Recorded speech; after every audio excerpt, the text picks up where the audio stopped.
విచిత్రమైన పరిస్థితి విక్రమ్ గారు. ఇప్పుడు వీళ్ళ ఇద్దరి సంవాదంలో చాలా కీలకమైనటువంటి పాయింట్లు మహేష్ గారు కూడా మర్చిపోయారు. వారు ఏమన్నారంటే రవిశంకర్ గారు అంటే ఫాల్స్ ప్రామిసెస్ చేశారు, కేసీఆర్ గారు ఇచ్చేదానికంటే ఎక్కువ చేశారు, ఎక్కువ ఇచ్చి చేశారు అనేది వారు మాట్లాడుతున్నారు. ఫాల్స్ ప్రామిసెస్ ఎవరు చేయలేదు, అందరూ చేస్తూనే ఉన్నారు. ఇప్పుడు 2014లో కేసీఆర్ గారు ఏమన్నారు, తెలంగాణ వస్తే దళితుడే ముఖ్యమంత్రి అన్నారు. దళితులకు 3 ఎకరాలు భూమి ఇస్తా ఉన్నారు. కేజీ టు పీజీ ఉచితం అని అన్నారు.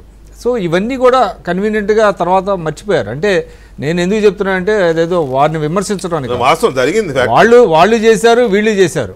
తర్వాత అందువల్ల కేవలం ఏదో హామీల వల్లనే ప్రజలు అని కాదండి. అంటే బేసిక్గా పరిపాలనలో కావాల్సింది ఇందాక మనం ఇక్కడ మాట్లాడుకుంటుంది ఏంటంటే సంక్షేమం, అభివృద్ధి. ఎస్, నేను కూడా ఒప్పుకుంటా. కేసీఆర్ గారు బెటర్ సంక్షేమం ఇచ్చారు, అభివృద్ధి ఇచ్చారు చాలా ప్రభుత్వాల కంటే దేశంలో. కానీ ఎందుకు ఓడిపోయిందనే దాని మీద ఒక ఇంట్రోస్పెక్షన్ ఏంటంటే ఇక్కడ స్వేచ్ఛ మిస్ అయిందండి, హక్కులు మిస్ అయినాయి, ప్రజల హక్కులు స్వేచ్ఛ మిస్ అవ్వడం అనేటువంటిది జరిగింది. ఏదైతే తెలంగాణ ఆత్మగౌరవం అన్నారో ఆత్మగౌరవాన్ని దెబ్బతీసేటువంటి ప్రయత్నాలు జరిగినాయి. దానివల్ల ఓడిపోయాము అనేటువంటి ఒక ఇంట్రోస్పెక్షన్, ఒక ఆత్మ పరిశీలన అనేటువంటిది లేకపోవడం అనేటువంటిది చాలా దీనిగా ఉన్నది. తర్వాత ఇంకోటి కూడా మనం చూసాం, పత్రికా స్వేచ్ఛను కూడా చాలా హరించినటువంటి పరిస్థితి. మీకు గుర్తుంది కదా, ఇది అంత మైలు లోపలికి పెడతాం అని కూడా. అంటే కేవలం సంక్షేమం అభివృద్ధే కాదండి, ఇంక్లూజివ్నెస్ అనేటువంటిది ఉండాలి. అభివృద్ధి అంటే కేవలం ఏదో సంక్షేమ పథకాలు కొన్ని ఇవ్వటం, లేకపోతే ఇంకేదో కొన్ని బ్రిడ్జిలు అలాంటివి కట్టడం కూడా కాదండి.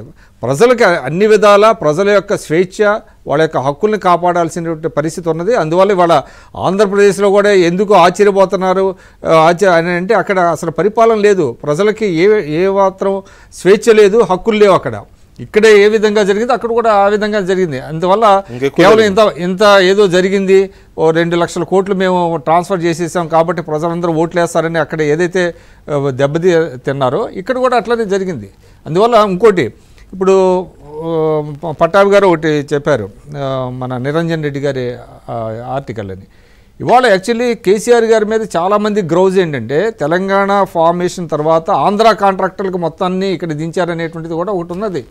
మరి అది మీరు గుర్తించడం లేదా ఏమండి? ఇక్కడ మొత్తం పనులన్నీ తెలంగాణలో జరిగిన పనులన్నీ ఆంధ్ర కాంట్రాక్టర్లు అనేది అది ఆనందం కదా. మరి అది మీరు చేసే తప్పు.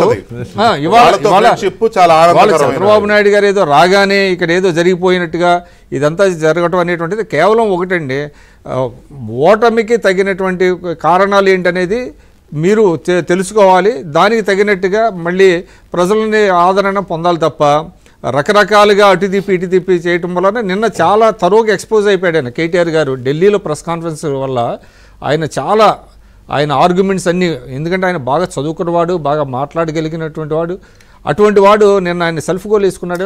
ఏ ఒత్తిడిలోనూ ఆ సెల్ఫ్ గోల్ పడినట్టుగా అనిపిస్తూ ఉంటుంది చూస్తే. ఒత్తిడి ఇక్కడ ఉన్న పొలిటికల్ ఒత్తిడి కావచ్చు, వాళ్ళు ఢిల్లీ వెళ్ళిన ఏ పర్పస్ మీద, కాంట్రడిక్టరీ స్టేట్మెంట్స్, ఢిల్లీ ఏ పర్పస్ మీద వెళ్ళారో ఆ పర్పస్ లో అనుకున్నది జరగకపోవడం, ఇట్లాంటి ఒత్తిడిలోంచి వచ్చిన ప్రెస్ కాన్ఫరెన్స్ అది. అక్కడ ఏదో బ్యాలెన్స్ మిస్ అయింది. అయితే ఇక్కడ ఇంపార్టెంట్ సబ్జెక్ట్ ఏంటంటే ఇంకొకటి మనం చర్చించాల్సింది, ఆంధ్రప్రదేశ్లో వచ్చిన ఫలితాలని తెలంగాణ